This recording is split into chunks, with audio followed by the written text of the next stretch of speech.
Good evening. Welcome to the third in our heroic series of local history and fun. We try to put the two things together as much as possible.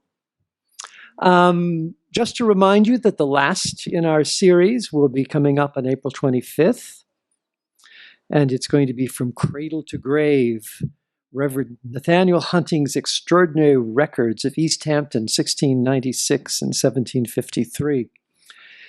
Mr. King and Evan Thomas, the actor, will be, Evan is going to be Reverend Hunting. The records are quite extraordinary, so I think that there's nothing dry about them at all. I think you'll find them quite intriguing, and they are really some of our earliest personal reminiscences about East Hampton, so that in itself is extraordinary. We would like to remind ourselves of how indebted we are to LTV. You might applaud them, in fact, for diligently helping us out, certainly, in almost any program we think is a valid program to be recorded. And they do such a great job. And we had been a little primitive in our sound system here and other aspects of our production standards. And LTV has raised the bar. So, I mean, we can move around, dance, we can do almost anything. So thank you, LTV, for making us action and sound oriented. Just a little to tell you a little bit about our two summer exhibits. Our first summer exhibit in Clinton Academy is going to be Craig Claiborne and Pierre Franey, Cookbook Revolutionaries. And when you see the photographs of them on Gardners Island doing the picnics up there, and when you see Burgess Meredith and, it's the Franey family have opened up their archives to us, and it is just totally incredible. We have bits of china that belong to them, cooking things. We have menus. It's really, I think, going to be a wonderful, wonderful show. So we look forward. That will be our first of the season, and then we'll end with a great exhibit on the German saboteurs. We recently have gotten some very important papers, which come to us through one of the person who was really in charge of the life-saving station at the time, including the uniform he wore at the time and paper notes and just amazing things. We recently inherited from a collector in the Midwest all of his transcripts of the trials, which are pretty amazing. Someone is shooting us for some reason. This is something to do with, I don't know, Native Americans getting back at us. I'm not sure what's going on. But anyway, that should be great fun. But now to tonight, which I think is a really extraordinary occasion, a program that we entitled An Eagle Eye on East Hampton's Main Street, Cornelia Huntington's Vivid Diary, 1820 to 1860. I'm going to leave it to our narrator of Hugh King to introduce really someone we don't need to introduce after all, but I think you're in for a great treat. And the other person I want to thank is Peggy Sherrill for giving to the collection that wonderful 1845 quilt that's behind there. This is a recent gift, and this is the first time that we've had a chance to show it, and it seems to be the perfect background for the incredible writings of this amazing woman, okay?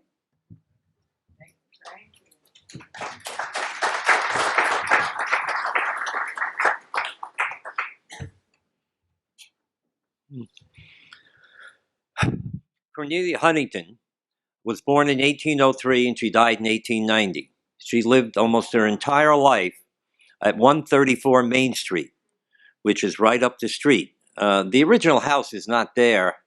It's been changed quite a bit. It's called the Thomas Wickham House. That's where she lived. Her mother, Frances Lee Huntington, died in 1813. Cornelia was 10 years old at the time. Living in the house throughout her life were the following people. Her father was Dr. Abel Huntington. He was a doctor in East Hampton for 62 years. He was East Hampton Town Supervisor. East Hampton coroner, commissioner of schools, New York State senator, a member of the House of Representatives, and custom collector for the Port of Sag Harbor. He had to raise 3 young girls after his wife died. He died in 1858. Also living in the house was Sister Marietta. She married Dr. David Gardner, whose grandfather was the 6th proprietor of Gardners Island. She was 13 years old at the time her mother died. Her husband, Dr. David Gardner, worked for the Custom House in New York City for 26 years. Also living in the house was her sister Abby, who was born in 1806 and died in 1864. She never married. She was 7 years old when her mother died. Her brother, George L. Huntington, also lived in the house. He was a doctor in East Hampton for 46 years. He also served as East Hampton town supervisor. She had a nephew, Dr. George Huntington.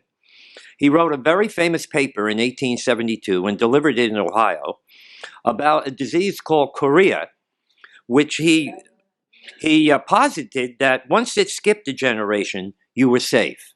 And that's where we think we get the name Huntington's chorea. And one of the ways that he was able to study this phenomenon was because he lived in a farm community and they studied the diseases of farm animals. Also, we have to thank Alex Wexler's book, The Woman Who Walked into the Sea, for much of this information about the Huntington family.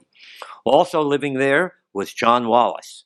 He arrived in East Hampton in 1848 with his valet. He came from Scotland.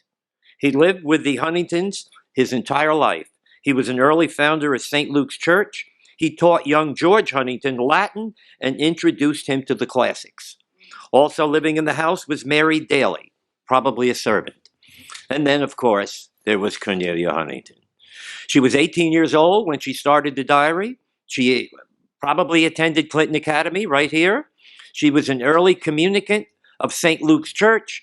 She was well-read and highly opinionated. And ladies and gentlemen, I'd like to introduce Miss Cornelia Huntington.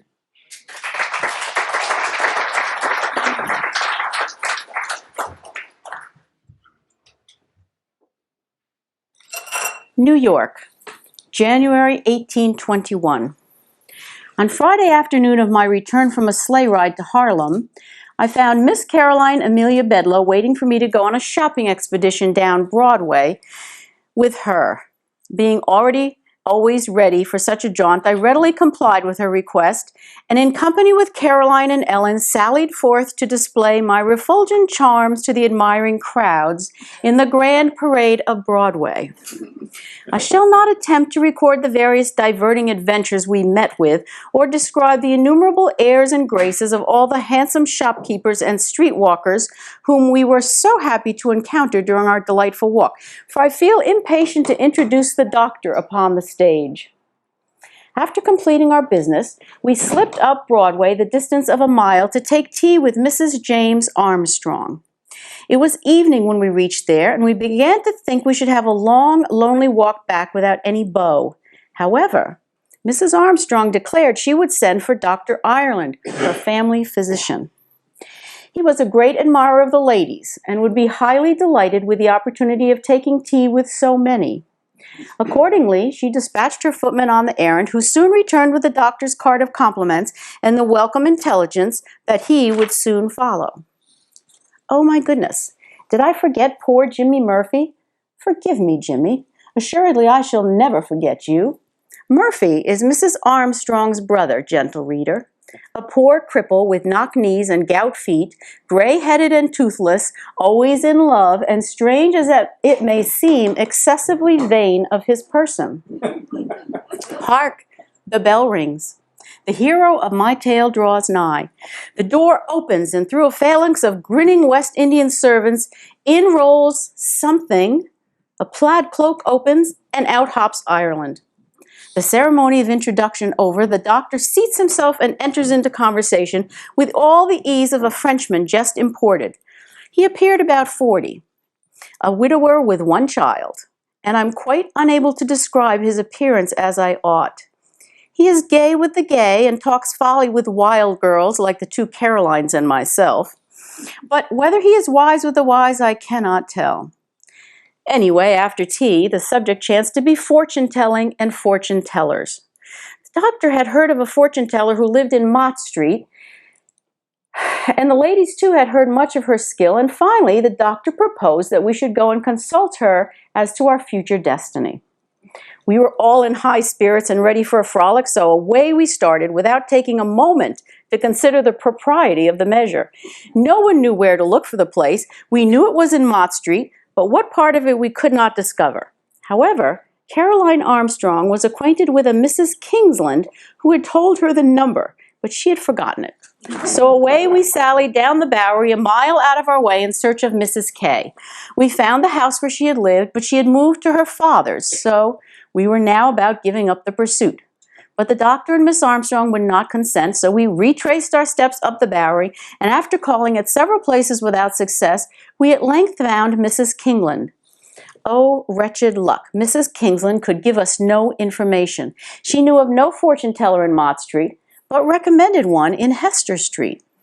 Well, this was not quite the thing, but better than none at all, so we turned our faces down Hester Street in search of Sal Williams. But still, relentless fate pursued us. Sal was drunk. And she absolutely refused to tell us anything, saying she was going to be a Christian now. Quite disheartened, we walked in solemn procession up Hester Street and met at the corner a black woman.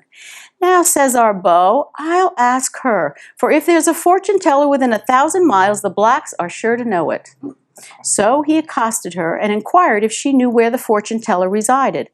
She answered in broken English that she did not quite, but would step in and ask the mistress of a little fruit shop near us. She returned with a little boy who said that the person in question was frequently in their store, but he did not know where she lived. He would find out the next time she called at the store.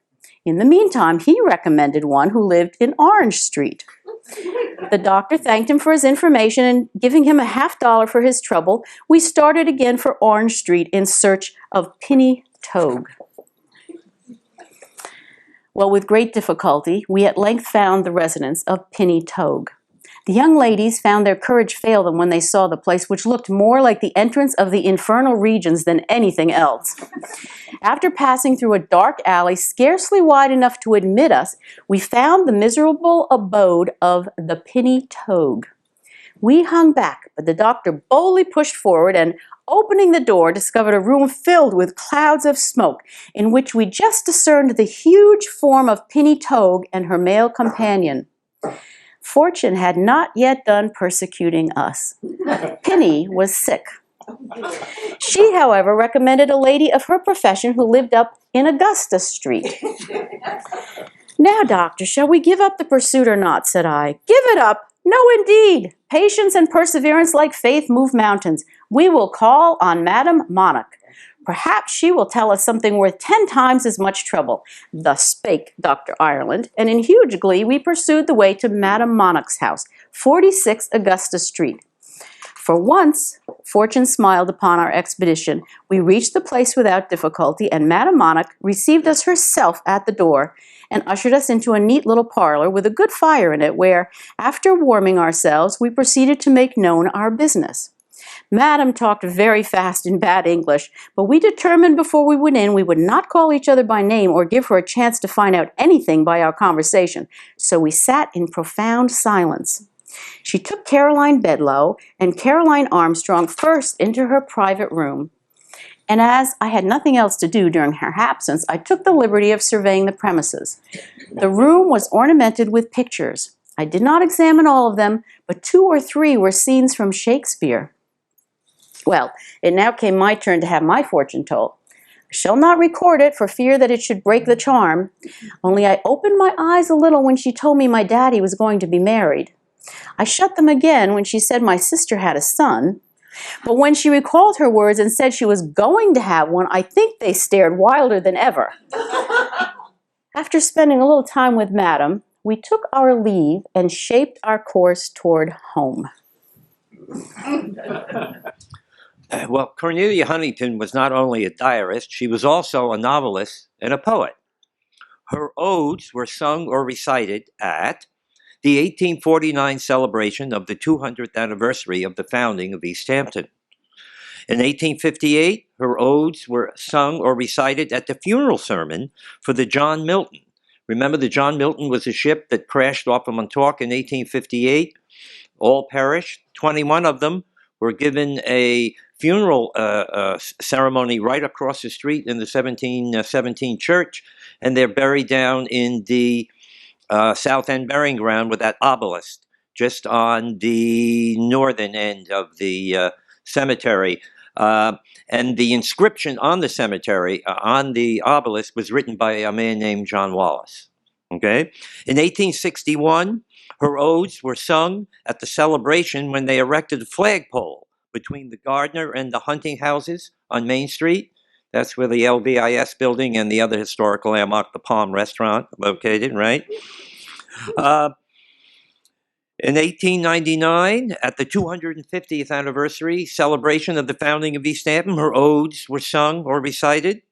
Her poems were not published until after her death in 1891 by her nephew, Abel Huntington of Brooklyn, New York. She also wrote a novel called Sea Spray. It was published in 1858. She wrote it under the pseudonym of Martha Wickham. It's a very, very thinly veiled story, of course, of East Hampton. The characters in the story resemble actual people here in East Hampton. And it's important for two reasons. First, the novel centers around the main character, Evelyn, who exhibited symptoms of Huntington's career. And the second one is even more important.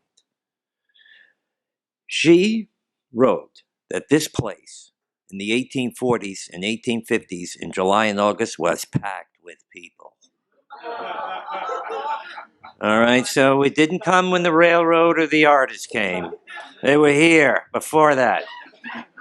Okay, I'd like to take it back. Are you ready to do some more reading, Miss Huntington?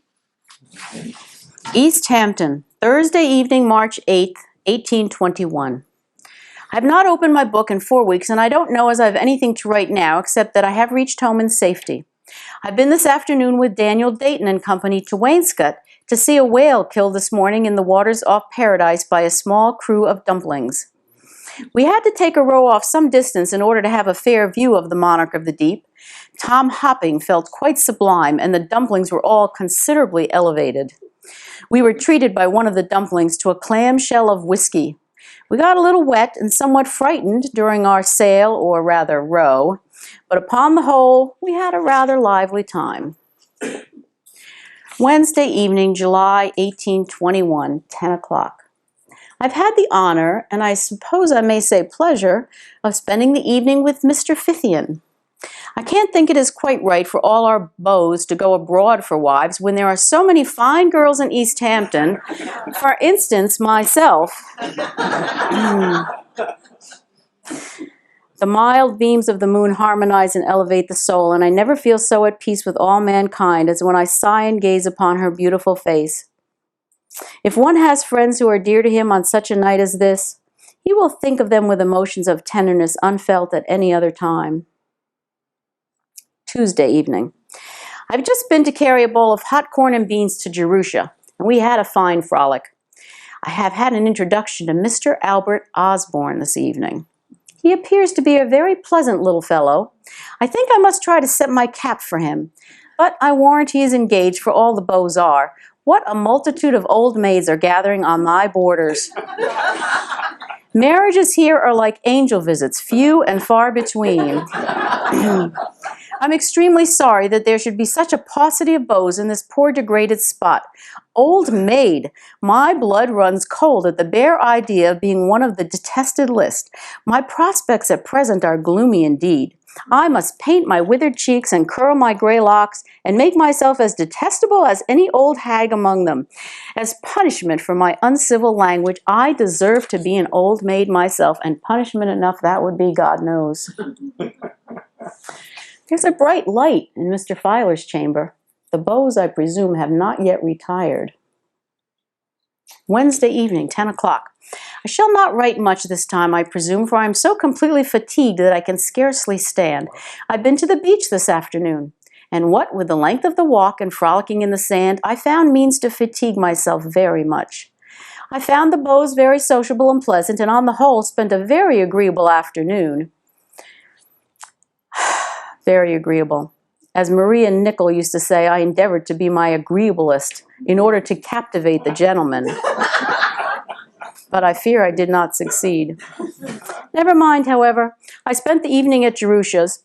Harry Osborne says he's heard a compliment from me, but he won't tell me what it is. Thursday evening. We just received accounts of the dreadful ravage made by the gale on Monday night. 4 vessels belonging to Mauritius were lost, with every person on board, excepting 2 or 3. Alas, how uncertain is human destiny! How many a noble heart has one short hour stilled forever! And how many have been robbed of happiness and called to mourn over the wreck of every earthly hope! Parents by this dreadful calamity have been torn from their children, and children from their parents.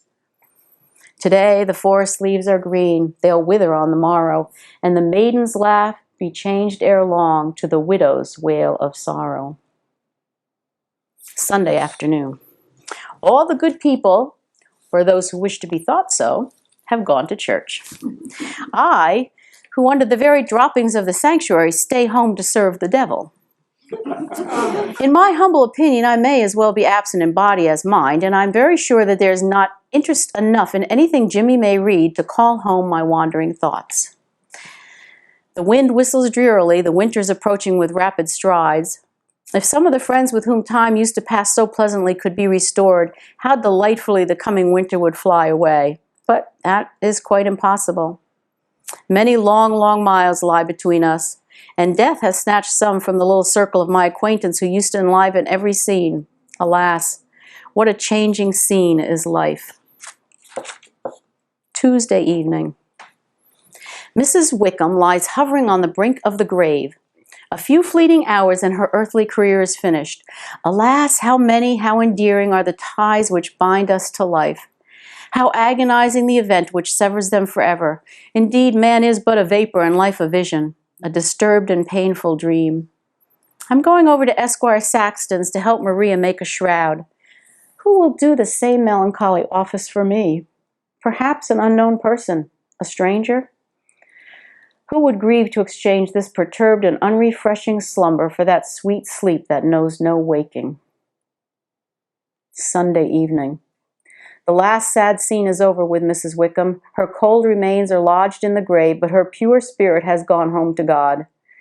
She left this world with perfect composure and apparently without regret. Her funeral was attended this afternoon by a very great number of people. Every room in the lower level of the house was crowded.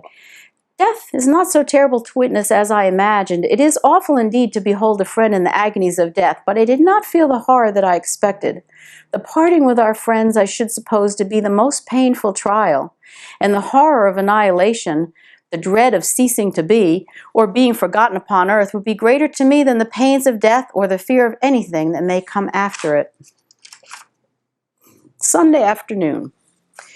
'Tis almost 1 year since I commenced this book, and I confess I have not been as industrious as I anticipated, for I calculated to have filled it before now. Well, I've been to 2 marriage feasts since I opened my eternal journal, and bridal parties without number. Samuel is married, Fithian is married, and Edward Hunting is married, and I am still upon the anti-matrimonial list. What a long word. Natty, I fear, will have to take me out of pity in the year 55 unless he trusts himself elsewhere. But really, we had a fine, lively party at Captain Fithian's on Christmas Eve, didn't we, Mr. Natty? The fiddles did play, and I danced until my poor, tender feet wept crimson tears for the sins of their owner. Moreover, I set my cap for Mr. Rogers. I don't know how to spell his name. I'll have to ask if I ever see him, for if I should want to write him a love letter, I should be cruelly bothered. Papa has taken his departure for Albany. I should think he had gotten there by now. Tuesday evening. Maria Dayton has spent the evening here. I must confess I think Mr. Mulford has grown handsome, or else my visual organs have hitherto been at fault. I don't know which. But I always thought my optics were very acute. I may have been mistaken, for human judgment is at all times fallible. I've commenced reading the Bible. I question if I have the perseverance to finish it any time soon. If I don't, perhaps it will be for the best. Ursula's coming home the last of this week. Oh, how I wish I could go to the harbor again, but wishes are vain. I can't go this many a long, long month. Wednesday evening. I've been to conference this evening. I'm no better than I was before, but rather, according to the late Dr. Woolworth, sunken deeper than ever in perdition. So for the future, I shall stay home and read the Bible by myself and try to explain it for my own satisfaction in the best manner I can. I saw Henry White this afternoon in his new dandy coat. Friday evening. The bell of Old Clinton tolls for 9 and warns all, both old and young, soberly to repair to their homes. The troubled clouds are in dark volumes sweeping, and the wind blows loudly and portends as approaching storm. I've laughed so much this evening that I can scarcely stand. As Stephen Conklin says, how much vain talk there is in the world. I am of the same opinion. To a Thursday evening. The moon is beaming brightly in the blue canopy of heaven. There's not one cloud to obscure her brilliant light. Mr. Gardner has preached the everlasting word of life to us this evening, and I listened to him attentively.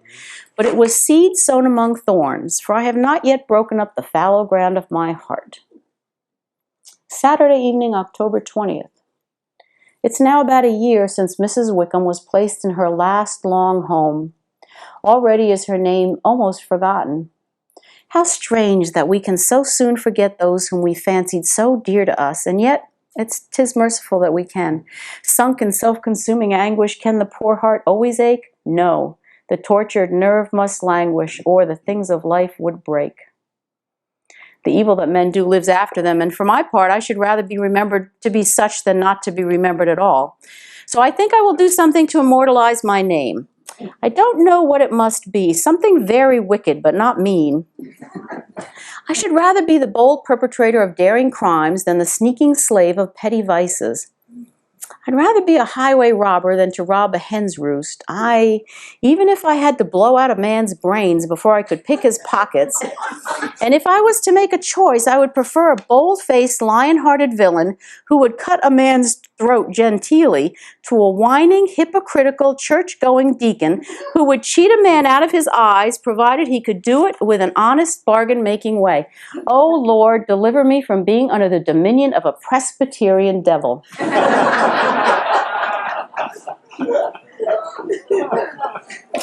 Monday evening. Just 3 weeks since I've opened my book.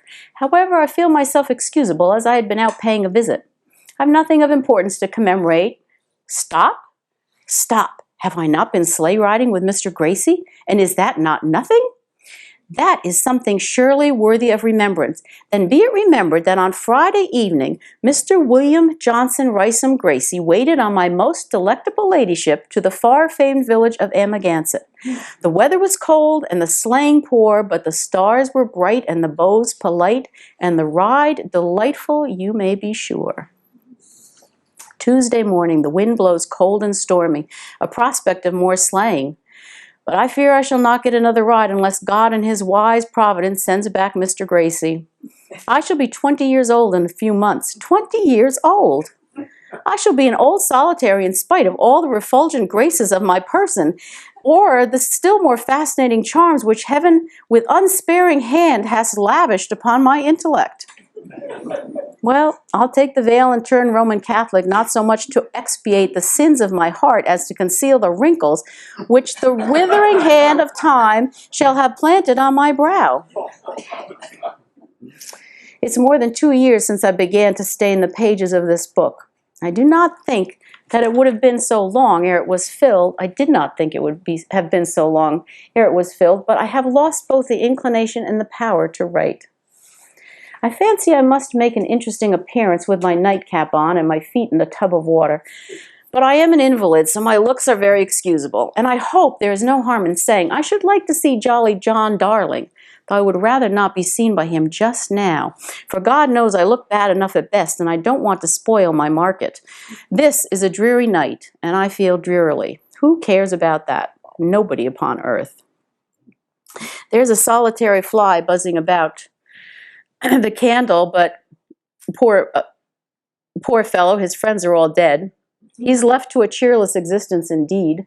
Heaven grant such may not be my fate. I would rather tomorrow's sun should shine upon my grave, and it will if it shines at all, though I may not know the spot. There is a spot for me which I alone can occupy.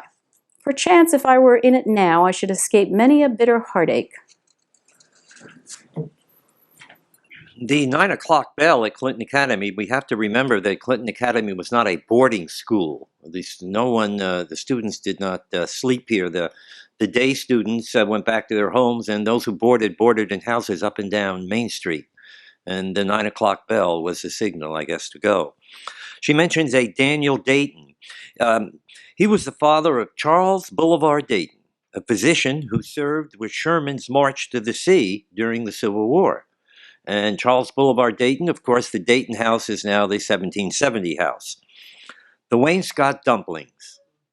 Well, that was a name for the locals in Wainscott. At first, the term was used derisively, meaning someone lacking in intelligence or not quite up to par.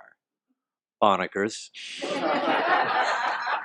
Remember, Bonikers was not a term of endearment when it first came out. Now everyone's got to be a Boniker, right?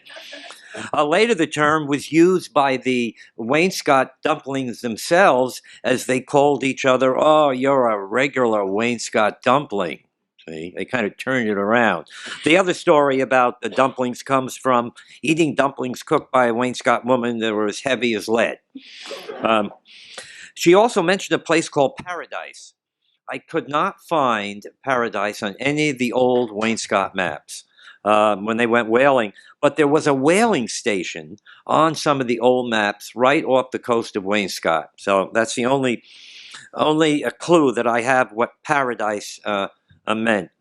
She also said she knew Captain Fithian. Oh, it's Captain Jonathan Fithian. He married Jerusha Dayton, the daughter of Captain Jonathan Dayton. Fithian and Dayton's daughter married Patrick T. Gould, keeper of the Montauk Point Lighthouse, that you may hear about later. Gould later lived at Third House. Visitors to Montauk either stayed at the Lighthouse or Third House. And then she said 4 vessels sunk off Mauritius. Well, one of them could have been a ship called the Savannah. It was the first ship to use steam in crossing the ocean. It went to pieces on Fire Island beach opposite Mauritius in November of 1821. All hands were lost. And of course, the Mrs. Wickham that she goes on about is the widow of Thomas Wickham, and that's the house that they lived in. It was called the Thomas, I don't know if it was called the Thomas Wickham House then, but there's a sign in front of it now. It's the Thomas Wickham House. Okay, your turn, Miss Dayton. Miss Huntington. Just seeing if you're paying attention. Sunday afternoon. Meeting is out, and there's a great waving of feathers and veils. But I am so wicked that I prefer staying home and reading and writing nonsense unless I could have a more comfortable place to go to church than in the academy, and a more animated preacher than Mr. Phillips to listen to, though some tell me if I listened with proper spirit I could take pleasure in hearing even him. 'Tis possible, I own, but I must be altered indeed, when I feel anxious to hear a theological discourse from anybody. I think, however, I would go a considerable distance to hear handsome John Darling deliver a sermon. He preaches, sure enough. I should never be converted, I fear, by his exhortations, for I don't think he has any more business to preach than I have, and I am fully sensible that I am not fit. I went yesterday to see Aunt Susan. I don't know what I should do if I could not go once in a while to hear Aunt Susan talk. It does truly afford me more pleasure than the most splendid party. She's always so cheerful, and she endures all my follies and wickednesses so patiently that I think more of her than any acquaintance I have. Sunday afternoon. I've been reading Hannah Adams' view of different religions, and I feel quite at a loss which to choose, for to say the best of all the sects and denominations of Christians, they don't do much hurt, but after comparing one with another, I've come to the wise conclusion to have nothing to do with any of them. For in my humble opinion, they are all equally absurd. Let the heart be pure in its affections and upright in its intentions. Let every man act as his own conscience dictates, without regard to the mere speculative opinions of others. Let his motives be good and his actions acceptable to God. Do not condemn the errors of those of our fellow creatures who err through ignorance. And shall man be more merciful than his Maker, or deal more justly with his fellow man than him whose attributes are holiness, justice, goodness, and truth? Meeting is out, and here comes Natty with his new coat and many capes, sweet soul. Sam Parsons is below, I judge from the noise. And here comes Pa to see what I am doing, for I am so wicked that they have to watch me closely, lest I should go to work on the Sabbath, seeing that I have not the fear of the Lord before my eyes. Well, it's 2 weeks since I've written a line. I shall never fill the book at this rate. And I've been to a party since, and seeing I don't know how many beaux. Stop now. Before I forget so important an event, let me record it. Rysam sent his compliments to me, and Mr. Gracie is coming to bring them. Ursula is coming to see us. At least so she says, but one might as well depend upon the wind, for we have expected her every day for a week. I wish Aunt Susan was at home, and I would go and see her, but as it is, I must stay at home and chew the end of sweet and bitter recollections. Church at Clinton Academy in 1822. We found the reason. In 1822, the 1717 church across the street was renovated. The entrance was moved to the steeple end of the church. The galleries were removed from the end of the building. The door on the long side, the south side, was closed, and the new doors were beside the tower. So they were probably using Clinton Academy then for the church services, because they were renovating the church next door. Now, poor Ebenezer Phillips, who she doesn't want to hear, he had to follow the dynamic Lyman Beecher. He was the minister after Beecher left. Failing health compelled his resignation in 1830, and he moved to Carmel, New York, and he died in 1841. But while here in East Hampton, he rented the Mulford House, because at this time, I guess there was no rectory or no a manse for the minister. And then the Hannah Adams that she mentions. Hannah Adams died in 1831. She was a Christian author. She was the first woman in the United States who worked professionally as a writer. Her autobiography was published in 1832. And now back to Miss Huntington. May 23rd, 1823, Thursday evening. How calm and how beautiful the peaceful repose of nature. How tranquilizing the silent loneliness of an evening like this, when not a sound falls on the ear but the purring of the frogs in the distant marsh, or the ceaseless roar of the Atlantic. Once upon such a night my spirits were all upon the wing, and my thoughts roamed abroad through the earth in the wildness of their frolic. I thought of past, present, and to come, of the past with feelings of pleasurable melancholy, of the present with calm satisfaction, of the future with rapturous anticipation. But such feelings have ceased to lighten the dark moments of my monotonous existence. June 6th. How rapidly time passes away. I can hardly believe it is possible the season is so far advanced. It appears as but yesterday that I was preparing for the enjoyment of the fine long winter sleighings and anticipating the delight of many a moonlight sleighing party with the exquisite and accomplished gallants of East Hampton. The evenings have all passed before I was ready to enjoy them, and alas for the sleigh rides, they never arrived. I won't begin to count the pleasures of the season of flowers, but having learned wisdom from the past, I will seize them as they are passing, and as Mrs. Mulford advised me yesterday, take my share of the pleasures of life while they are within my reach, for there is no catching them once they are past. I am close verging upon 20. The 24th of this month completes the 20th year of my life. The best half of my journey then is performed, and I am not yet fairly set out. I believe I'll go to the beach this evening. I've never been on the shore of the Atlantic since I was there with Ellen and Harriet and had on John Darling's boots more than 6 months. I never stayed away so long before. Mrs. Miller has had a letter from Harriet, and she sends the Reverend's love to me. If I must have it, I would rather he would send it himself. But anyway, I would not thank him for it, so he may as well keep it to himself. Report says that Ursula has a suitor coming to lay his heart at her feet. Mary Miller says the many-headed monster has smitten a poor swain to his very heart's core. I wish for the sake of good old East Hampton that for once common report may not prove a liar, for there are already too many old maids. The town is overrun. If we can get rid of 2 young ones, we ought to rejoice for our own sakes as well as theirs. Good Lord, let me be the next. Ruth Hand has been to Montauk. I think it must be delightful to visit Montauk right now. I wish I could go and stay 1 week. I wouldn't mind going alone. But I have something else to do, so I may as well content myself at home. Ursula's beau is coming in August, and Mrs. Ball is coming to show us her husband in July. Wednesday afternoon, June 24th, 1822. This delightfully pleasant day completed the first 20 years of my life. Well, I shall always have roses to crown myself with when I choose to celebrate the day, for thank Providence I was born in the sweetest season of the year. No strange thing that I should be so sweet in my looks and harmonious in my disposition. I expect that in the after ages my birthday will be celebrated as some great characters now are. Tuesday evening. The ocean roars very loud this evening. I think a stroll by its border this warm weather would be delightful, provided one had pleasant company, but alas, I have none pleasant or unpleasant, so I shall hardly taste the pleasures of a starlight stroll this blessed night. Besides, upon reflection, I am much too fatigued to undertake it, if I had all the company in the world, for it's now past 9 o'clock, and I have not yet rested from my labors 1 moment today. Monday evening. Well, I've led rather an idle life for a fortnight, but I must stop short where I am now and forswear parties for at least 2 months to come. Sam Gardner is married, so there is 1 more out of harm's way.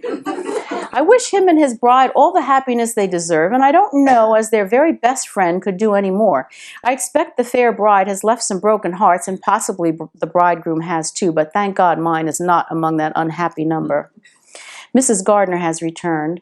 She's very much pleased with our friends from Norwich. So am I. I wish I could see them all at this moment. Colonel Gardner thinks Miss Louise extremely beautiful. Well, I'll leave it to the gentleman to compliment her. For my part, I admire Mr. Tracy very much. Oh, Mrs. Gardner saw my cousin Charlie. I hope he won't let his pretty cousin trot off with his heart before I have a chance to lay siege to it. Margaret leaves tomorrow with the bridal party to visit the Falls of Niagara. I have set my heart upon going to Connecticut. Sam Gardner got married. Well, I thought I found who that was. It was Samuel Buell Gardner, the 10th proprietor of Gardners Island. His daughter married J. Alexander Tyler, son of Julia Gardner, Tyler, and John Tyler. And then I found out he was only 11 years old at the time that she wrote the diary. So I think it was Samuel Smith Gardner. He died at Shelter Island. He married first Mary Catherine, daughter of Ezra Hamadou of Shelter Island, and later on he became a lawyer. Now, Miss Huntington talks about a trip to Montauk. Well, in the 1820s, it was quite a trip. You had to get up early in the morning. You went down to the hunting inn and bought some salve, okay? Then you stopped in Amagansett and got some long branches. Then you put a netting over the horses. And then when you got to Napeague, you met the largest, most hostile mosquitoes on the earth. And if you could get through there and you make it to First House, then you put some of that salve back on. And then you finally wind up down at Montauk. Now, why would you go to Montauk years ago? Well, one reason, her brother and nephew used to go hunting down there, of course. Another reason you would go down there is to pick cranberries or beach plums. But you had to be careful because this town regulated when you could pick the cranberries and the beach plums. And if you were caught picking them out of season, you were fined, and the fine was divided between the town and the person who turned you in. Okay. Also, of course, when you went down to Montauk years ago, you either stayed at Third House or at the Lighthouse. If you made that trip in one day, it was quite an accomplishment. Let's go back to Miss Huntington. Gardners Island. March 1826. I've seated myself this evening to commence this fifth book whose spotless pages have been stained by my idle fingers in giving birth to the wild and thoughtless conceptions of my brain, fertile in evil and unprofitable ideas, but yielding no good fruit. In commencing this book, which I intend shall be a faithful transcript of my feelings, I have formed many good resolutions, which God give me strength to keep. I have resolved, since this is to be a register of all my actions and all my feelings, good or bad, to commit no act which I would blush to acknowledge, and to suffer my heart to cherish no sentiment which I should be ashamed openly to avow. And I most sincerely do pray this book may contain nothing which may offend the eye of morality or shock the feelings of piety. I've been on the island for more than a week, during which time the weather's been rainy and unpleasant, yet my time has passed delightfully away, and I shall never forget the happiness I've enjoyed in this little week of my existence. Indeed, the heart must be heavy laden which cannot find peace here. Shut out from the world with all its follies and vexations, and its temptations also, I could live in such a sweet, secluded place as this and never feel a momentary desire to mix with the world or to mingle in the amusements and dissipations which are followed with ardent pursuit by many, but which to me are tasteless and insipid. Time has been when I felt differently, but though sorrow has not my young days shaded, my heart, though not a sad, has long ceased to be a gay one, for no reason which I can assign. I've lost that buoyancy and elasticity of spirit which used to animate all my actions, and from the wildest and most thoughtless of nature's productions, I've become a sober and matron-like, perhaps I should say old-maidish. Well, I am cheerful without mirth, and I feel as if I shook hands with laughter and levity forever. I've looked across the bay a great many times today, for it's the first day since I've been here that I've been able to discern the low, level shore and scarcely perceptible hills of my own native soil. But as the sun set tonight, mist-mantled as it was, behind the dear isle which looked so lonely and so lone, I could not but feel that home is home, be it ever so homely. How dear to me the hour when daylight dies. The day is cloudy and the wind is chilly and boisterous. Of course, at this early season, the scenery does not appear at the best advantage, especially to those who admire to see the earth smiling in her summer attire. But to me, who love to contemplate nature in her most desperate state, who love to view the rifted rock and the scathed oak, and to see the heavens covered with blackness, and to watch the tempest careening in its might, the scene was not without its charms. The tall trees, which look as if they had braved the storms of ages, lifting their bare heads on high as if in proud defiance of the elements, afford as much pleasure to my eye as if clothed with the verdure of summer, and shining in all the vigor of their youth. They look so solitary and yet so stately in their solitude, as if they towered in haughty pride over the diminutive saplings below them.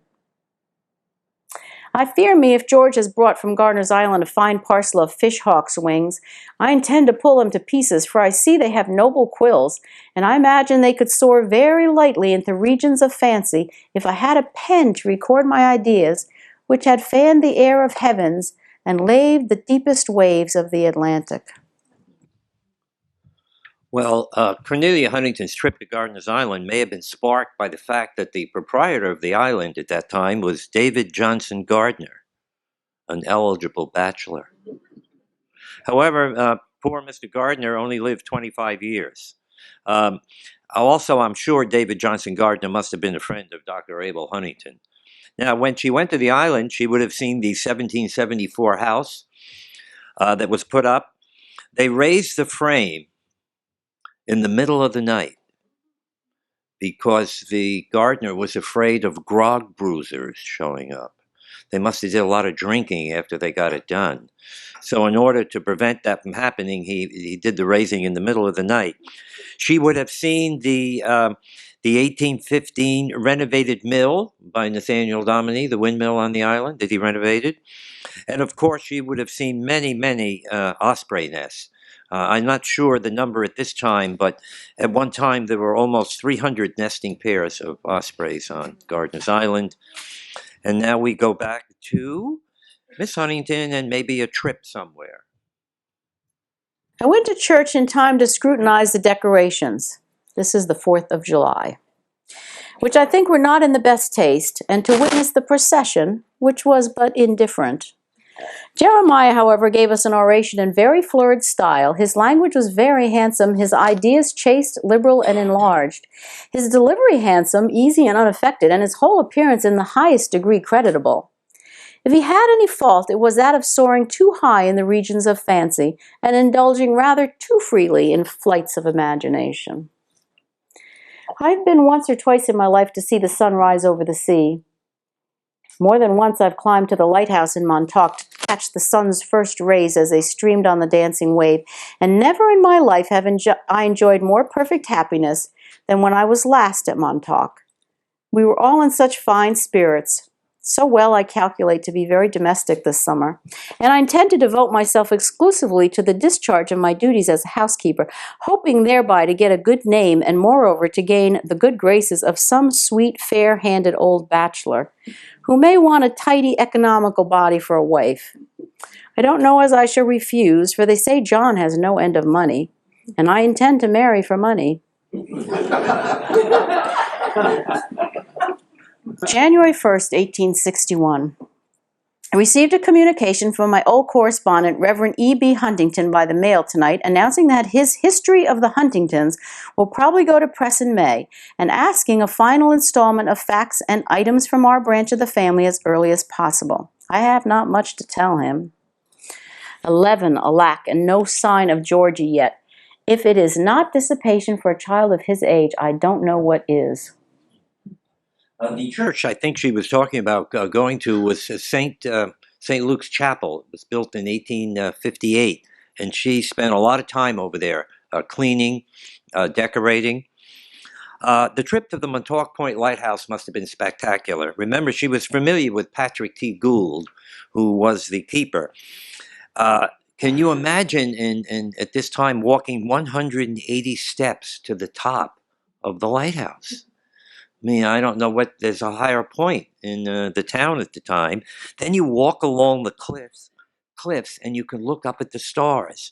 You can watch that beam of light send its rays far out into the darkness, and you are able to see clearly the Orion constellation. Now, that's the good news. Here's the other news. You could have come over you a sense of loneliness and fear as you stand at the edge of the cliffs and listen to the ceaseless roar and pounding of the waves on the cliff.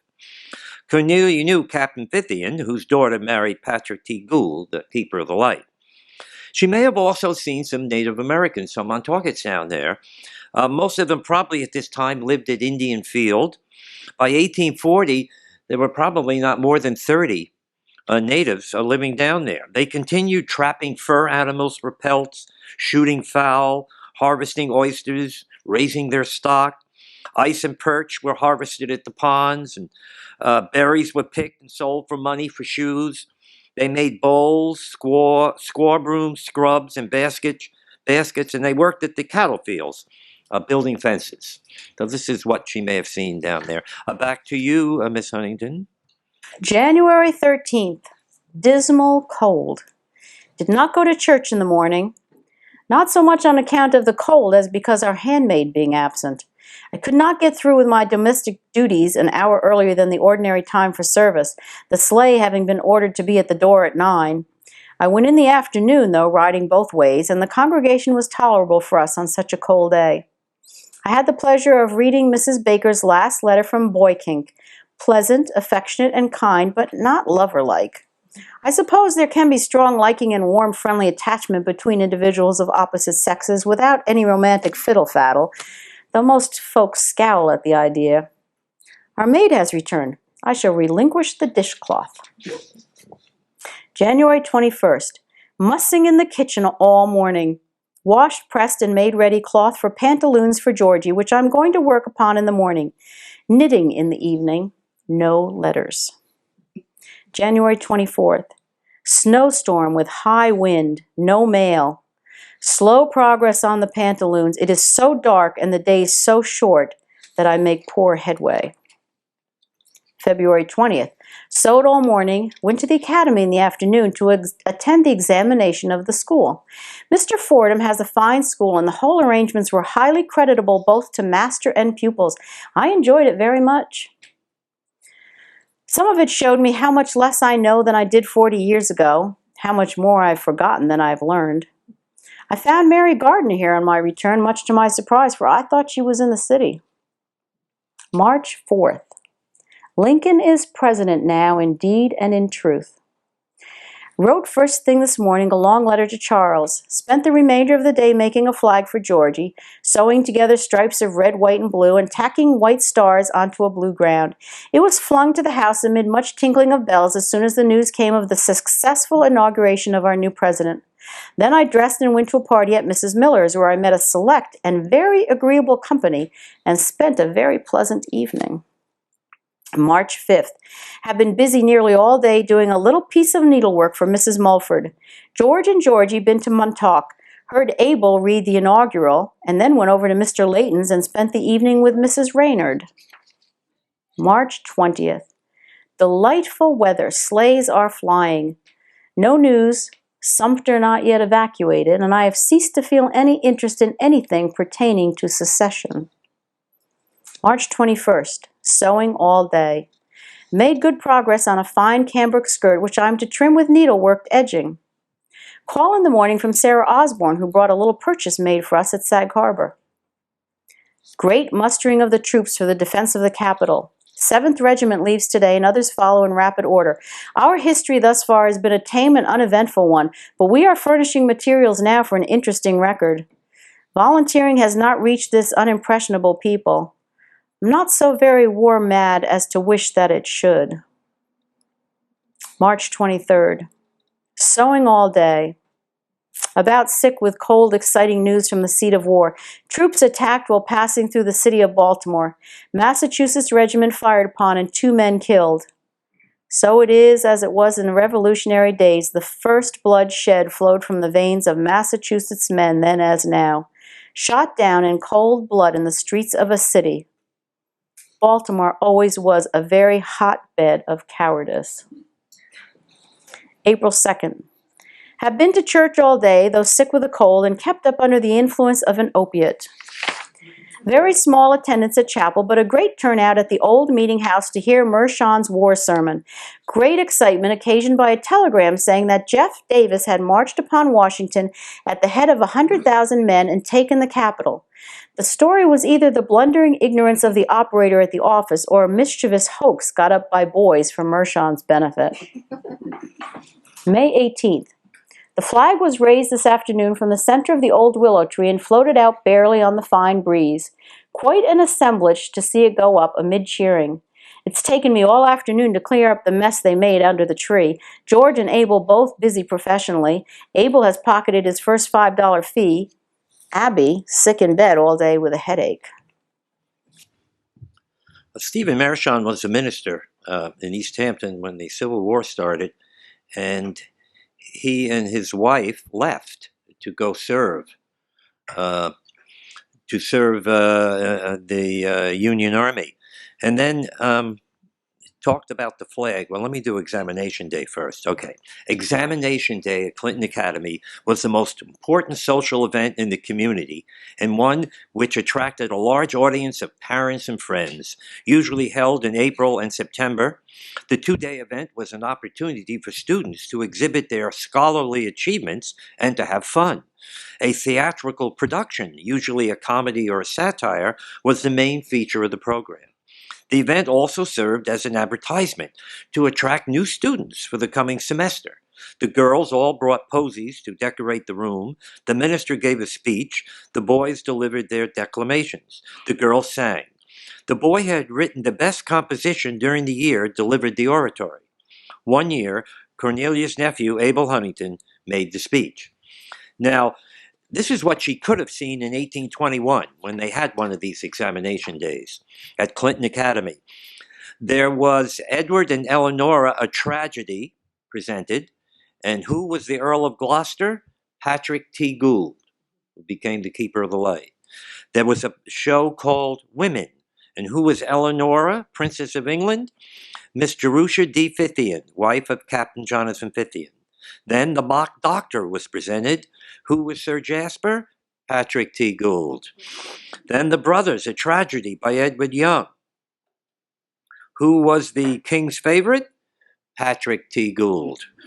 And then there was another presentation of a show called Women, and playing the Princess of Thrace was Miss Abby Huntington, all right, the sister of Cornelia. And then The Brave Irishman was presented, and of course, Patrick T. Gould was in that too. Okay, now we want to talk about that flag ceremony. I believe that Cornelia may have sewed that whole flag. I think she mentions sewing. She may have sewed the flag. So this is what happened that day. This is in the May 23rd, 1861 edition of the Sag Harbor Express. A short notice had been given that an elegant flag made by the fair fingers of that place was to be unfurled on the new pole which they had just erected. Crowds of people to the number of some 500 or 600 assembled beneath the folds of the Star-Spangled Banner. The assembly was called to order by appointing Dr. George L. Huntington, chairman, and George Hand, Esquire, secretary. George Hand, by the way, lived in the Lyman Beecher House, which is now Village Hall. The chairman, on ascending the stage, made a few interesting remarks when the choir sang the Star-Spangled Banner. The Reverend Stephen L. Mershon then made an elegant address of some half hour in length, when an ode written for the occasion by Miss Cornelia Huntington was read by John Wallace, Esquire, and sung by the choir. After the singing of the ode, Mr. Wallace addressed the people for about 30 minutes. He spoke of his being a foreigner by birth, and although he was bound by no oath to support the government, yet he considered his duty as sacred as an oath, it being 21 years that day since he landed upon these shores. At the close of the remarks, the choir sang The Red, White, and Blue. Back to Miss Huntington. May 25th. Flags at half-mast and bells tolling for the terrible death of Colonel Ellsworth. A bad beginning to a desperate campaign.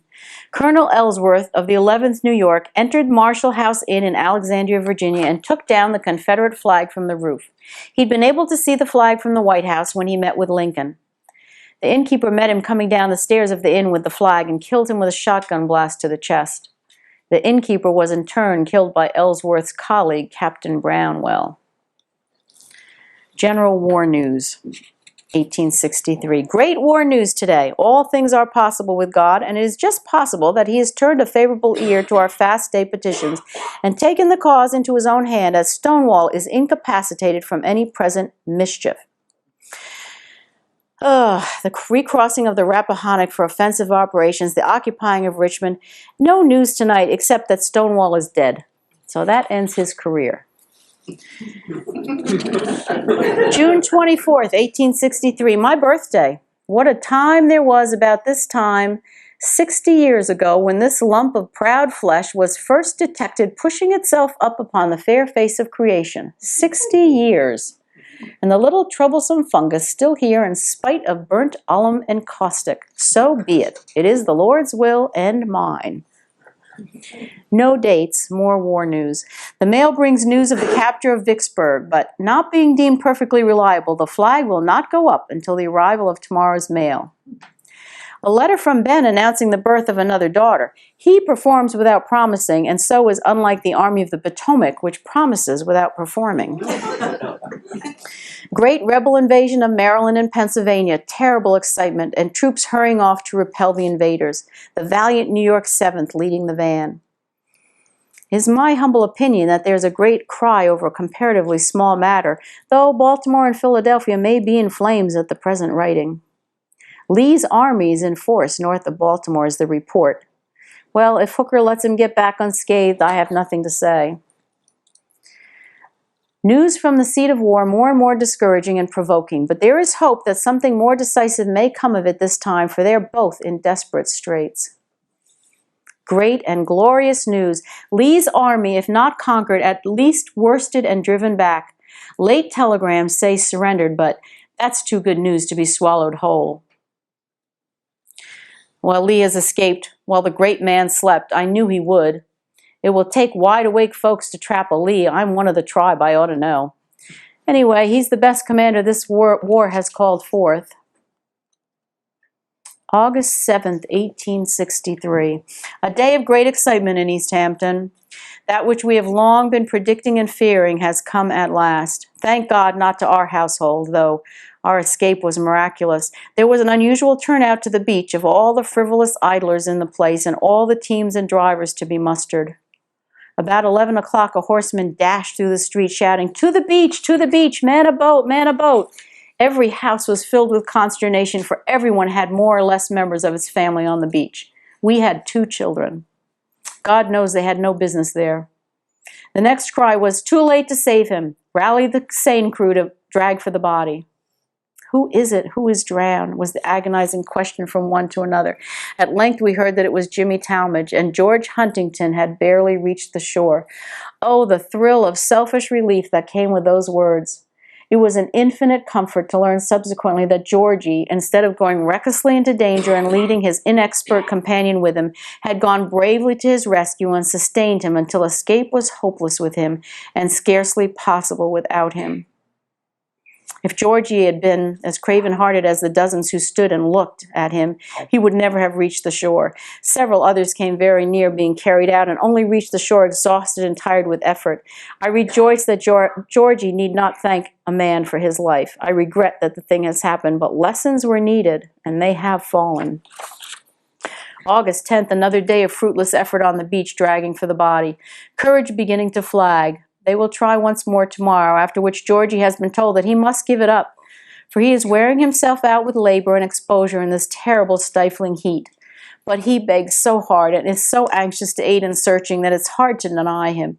He saw him last in life, and he feels as if he must find him. August 11th, the great result has been reached. The dear drowned body has been found. Coroner's inquest held. Proper arrangements were made, and the family have gone to convey him for formal burial. So that is over, and what good will it do? Everybody will continue to cry, no danger, and parents will suffer their children to go, as Mary suffered her only daughter, a heedless, headlong child under 10, to go this morning. If such is not the language fearlessly and honestly spoken, it is the spirit and essence of everybody's actions. One person who was missing at the flag ceremony where Cornelia's odes were sung was Stephen Hedges. He was the supervisor of East Hampton, and he was not either asked to speak or refused to speak. He was a Northern Democrat. Okay, and the other thing about that Mr. Hedges, during the Civil War, if you read the town records, was sent to New York City to buy substitutes so the town could meet its quota. And then, of course, we had a group called the Sea Spray Guard. And Abel Huntington, now I can't remember which Abel Huntington, was it the nephew or the Dr. Huntington, was a member of the Sea Spray Guard. Basically what they did is they ordered up a lot of uniforms, had a little music, marched around, and did nothing else. Because one of their bylaws said they could not be ordered out of the town. Okay. Now, this death of this Colonel Elmore Ellsworth was a big deal. This guy, Ellsworth, was photographed in Matthew Brady's studio. He was the first Union officer killed in the Civil War. He was a friend of President Lincoln. In 1860, he had taken a job in Lincoln's Springfield law office, and he went to Washington when Lincoln was elected president. He raised a regiment, the 11th New York Volunteers, called Fire Zouaves. Many came from the city's fire department, and their uniforms were modeled after the Algerian troops fighting with the French army in North Africa. And then the 1717 church was not sold in 1863. It was used for town meetings until 1869. When it was sold to Jeremiah Dayton for $250, supposedly. The clock, the weather vane, and the pulpit were saved. And you can look at the pulpit right out there in the hallway going upstairs.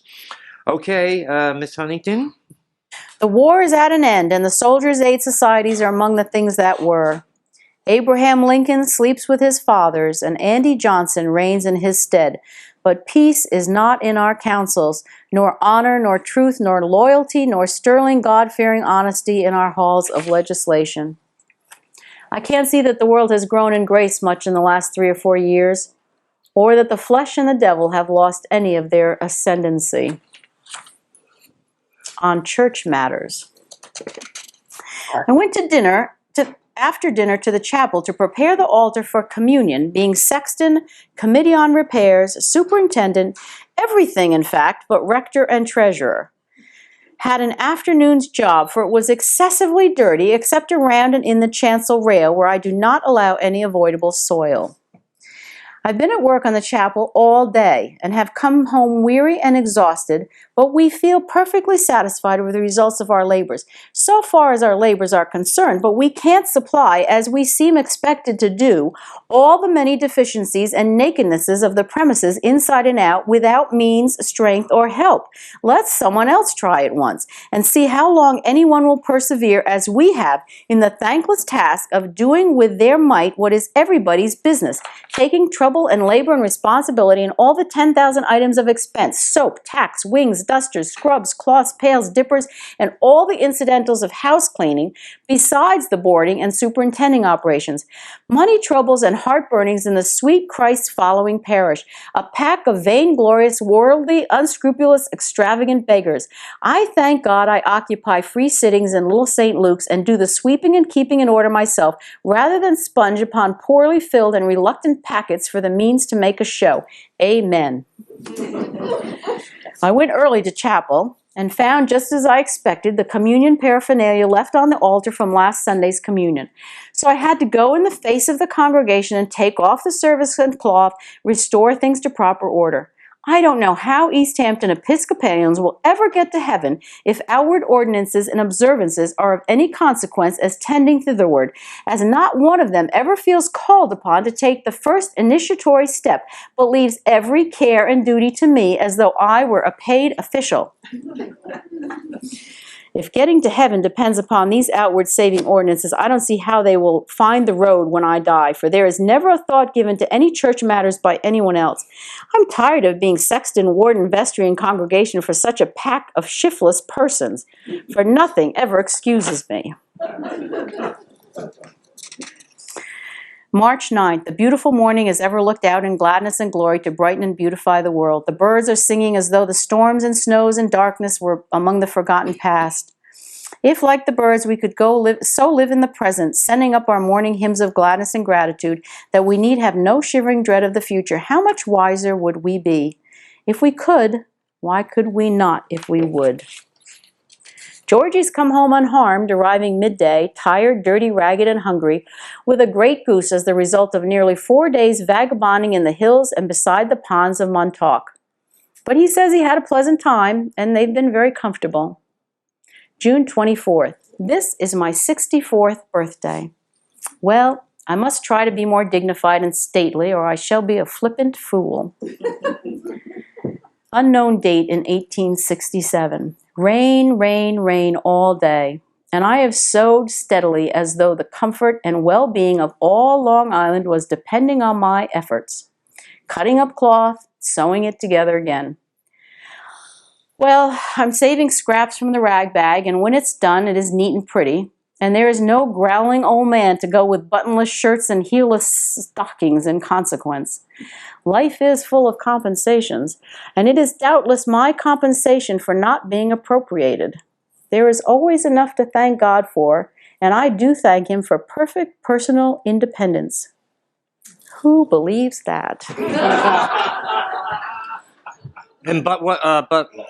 Better way to end our evening of Miss Cornelia Huntington is to read one of her odes.